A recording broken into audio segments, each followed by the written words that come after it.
In the last video, you logged into your Google account and navigated to Google Docs.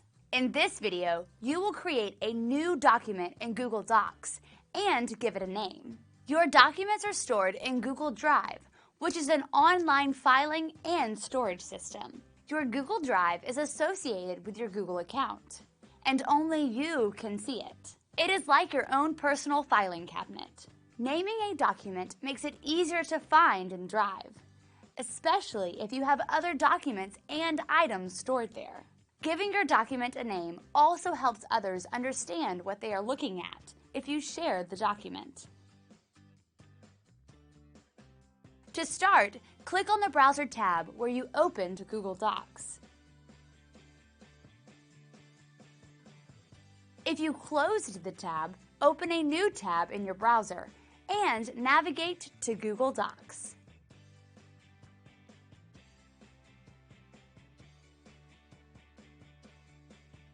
Keep this video open in a separate tab so you can switch between your document and this video.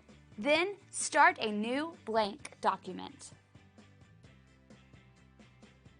To name the document, click on the document title. Then, name the document something that briefly describes what the content is about. That way, it will be easy to find later.